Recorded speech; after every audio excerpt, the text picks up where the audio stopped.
What on earth is an heirloom? And even more importantly, what is an heirloom in 2020? Is it maybe a bit of an outdated concept? Or is our vision of what an heirloom is outdated? Hi, my name is Lorna Romanenghi, and today I am going to be talking about what an heirloom is in 2020. Hi, my name is Lorna Romanenghi, and I am a jewellery designer and maker. My work has been exhibited internationally and has won numerous awards along the way. Here, on my channel, I will take you by the hand, giving you VIP access to behind the scenes of the jewellery world, so you can feel more confident and educated when buying, commissioning, or simply appreciating jewellery. To make sure you don't miss out on any new content, click the subscribe button below. So, first of all, what is a piece of heirloom jewellery? What is an heirloom? This is a question that I have gone around and asked quite a few people to try and gauge what the perception about an heirloom is at the moment, and if that changes according to generations. And what I've found is that the idea of what an heirloom is and should be changes greatly according to how old you are at the moment, and so it has changed through time and through generations. So I've collated a few answers which I think sum up the differences between what it was seen to be and what people see it to be now. So first of all, if you talk to people that are currently maybe in their 60s or a bit older, often the reply that you'll get of what is an heirloom, what is a piece of heirloom jewellery, is often it has to be like a large, ornate piece of jewellery with substantial gemstones, often in plant shapes and kind of quite traditional in style, so maybe Victorian, maybe something. But it is a lot to do with how it looks, how much it costs, and all these different aspects. While if you talk to a younger demographic, often the replies are actually just much simpler, which are, for example, a family object with sentimental value, something that's passed down from family member to family member, an object that is part of a family's history. So you can see the onus is more on the sentimental value and the fact that it symbolizes something to the family rather than what it symbolizes to the bank account, if that makes sense. So there is a shift in perception at the moment of what an heirloom is and what an heirloom should be. So there's been this kind of shift in perception, and I want to address this, and I want to address three topics of this that I think have changed throughout the years, and especially now it means something very different to when it started, as it were, because society has changed, our ideas have changed, our priorities have changed. So I want to tackle three separate aspects. So the first one is one that I've already mentioned about the monetary value. So I think in the past a lot of people were more tied into a piece of heirloom jewellery, or an heirloom has to be expensive, it has to be valuable, but in terms of coin. It has to be kind of something that you leave to a family member that is maybe their fallback. So if they hit hard times, it's something that they can sell, that they can pawn off. It's an extra legacy to kind of take care of your future generation, which is a nice thought and it is a very nice sentiment. However, I think that now the main purpose of an heirloom and the main thing that people take from their heirloom jewellery isn't their monetary value, isn't the fact that they've got that safeguard, but it's more about the sentiment behind it and actually immortalizing the person that kind of gave it to you. And having that forever rather than having money to fall back on. It's much more about the kind of the emotional value and the emotional tie. And I think that's because society has evolved to this, and that's the thing that it's craving the most now. It's craving that connection, it's craving that human tie, that human emotion, and that tie to their past and to their family. So that is the first thing that I think has changed throughout time. The second thing that I want to address is the concept of family. So it is something that no matter who you talk to, it's something that is passed down from generation to generation, from family member to family member, and that is true. That is still very, very true. But what does family mean nowadays? It used to be that you had very big families, and there's still that now. But it was something that kind of symbolized the morals of that family, the values of that family, and it was very much something that's taken on. But now the idea of family, I think, has evolved, that it's not so strict in most cases, that you have to carry on your family's values, your family's idea of what is successful, for instance, your family's idea of how you should live your life. But it's a bit freer. You are who you want to be. So that idea of family has changed a bit as well, and the idea of the family unit has changed a bit as well.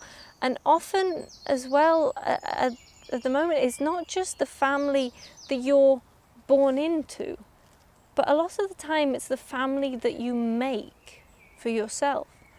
So a family heirloom doesn't always have to be something that's passed down from mother to daughter, from father to son. Sometimes those familial bonds aren't as nice or as strong as you would maybe like them to be, but you have bonds with other people that are much stronger and much more meaningful maybe to you. And your family is who you make your family. So maybe your heirloom is not passed down from mother to daughter at this stage, but it's passed down from friend to friend. And that is your family. If your best friend is like a sister to you, or if they are your family, then that can still be an heirloom piece of jewellery, and it's passed down. I have a couple of examples. For instance, I was honoured by one of my best friends, Charlotte, who was at university with me, and we grew very close. We're very like-minded, and we were there for each other in times of need. And she did me the great honour of giving me a piece of, well, an heirloom to her and her family of her grandmother, who was someone who she revered greatly. It's someone who she loved dearly, and she spoke about her really, really highly. This was a woman that she absolutely adored, and she gave me a scarf that her grandmother wore, and she left Charlotte when she sadly passed. And Charlotte decided to give me this scarf. And it is something that I absolutely treasure and love. And it's not only that moment that's touching because someone's decided to share something with you, and you feel like you're included in that family because an heirloom's been passed to you and you're not a member of that family, and it kind of brings you closer to that person. But it also symbolizes what she thought of her grandmother and what she thought of me, that I was worthy enough to have something of hers, and she told me that I reminded her of her grandmother, and this was a huge compliment for me. So this scarf is something that I absolutely treasure, and I wear in my hair most days, and I realise as I'm doing this video, and I should have prepared with this a bit more, that I should have worn the scarf in my hair. I am actually for once wearing a different scarf. Typical. That's what you do when you don't plan what you're going to talk about.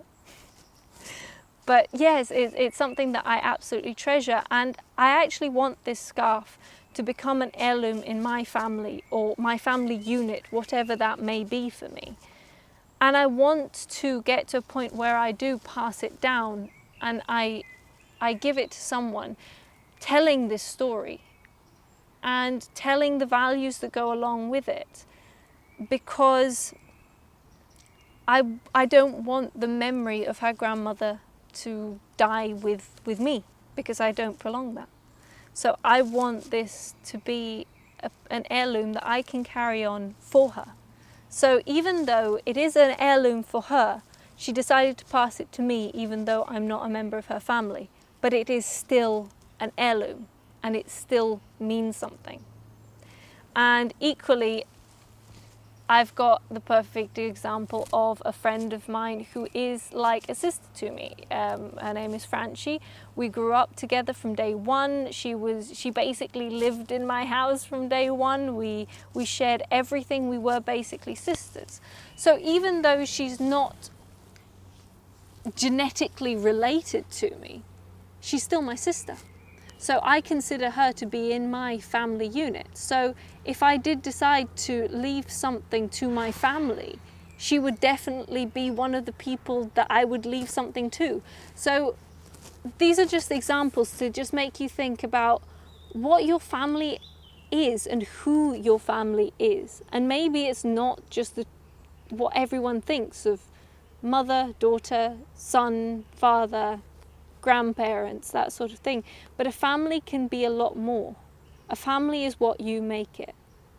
The third aspect that I'd like to briefly mention is the aspect of style. That's something as well that seems to have changed slightly in perception.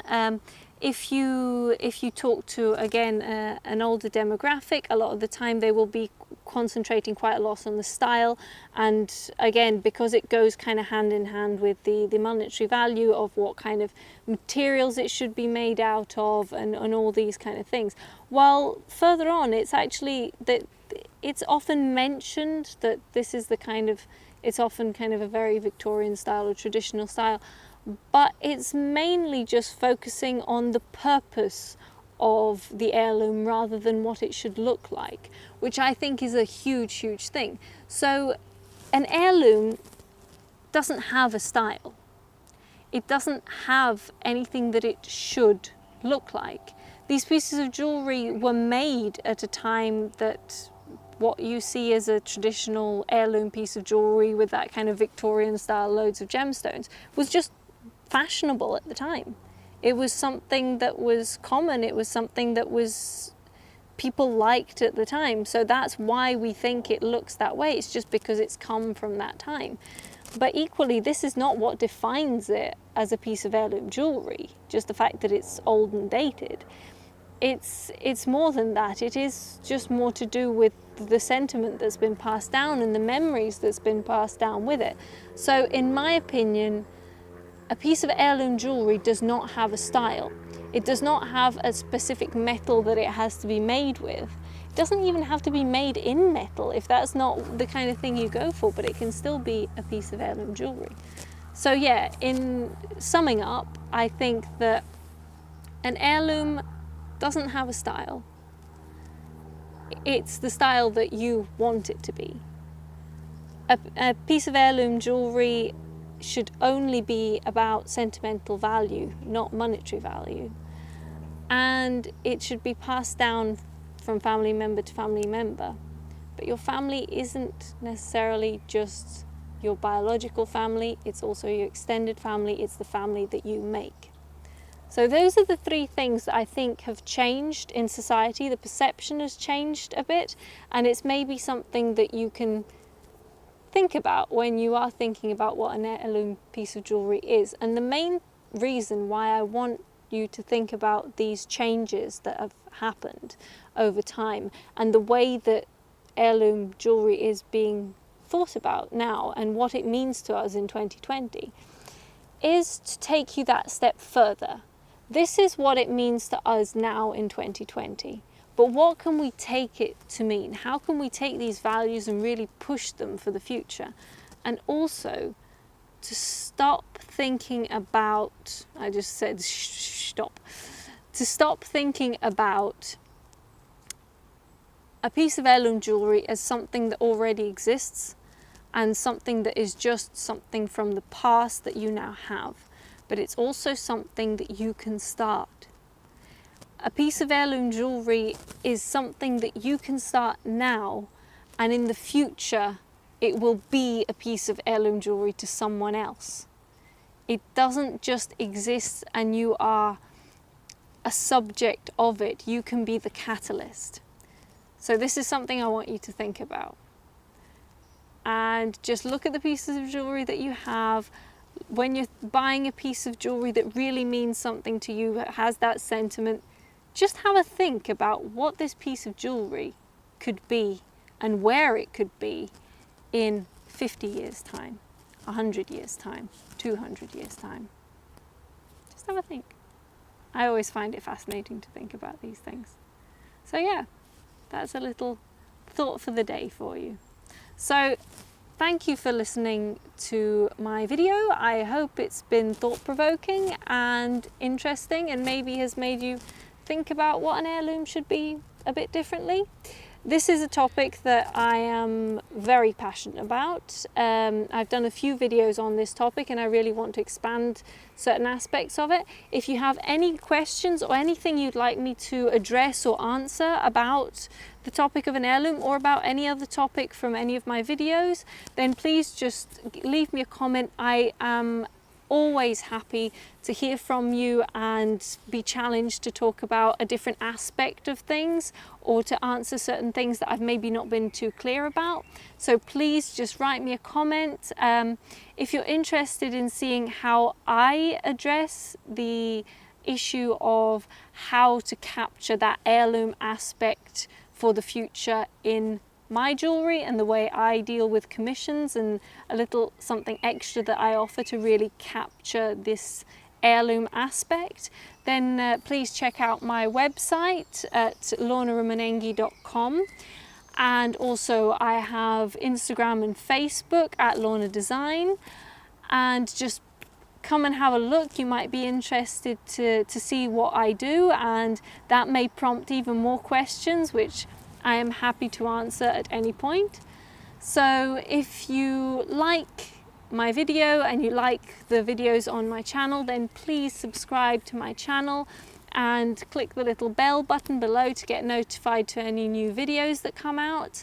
And I would be really, really happy to see new subscribers added on, and this just makes me it allows me to keep making new content. It allows me to keep going and just kind of get more connected with you guys and answer all your questions and hopefully be here for all your jewelry related needs and queries. So thanks again, and thanks for listening to all my ramblings, and see you again for the next episode. Bye.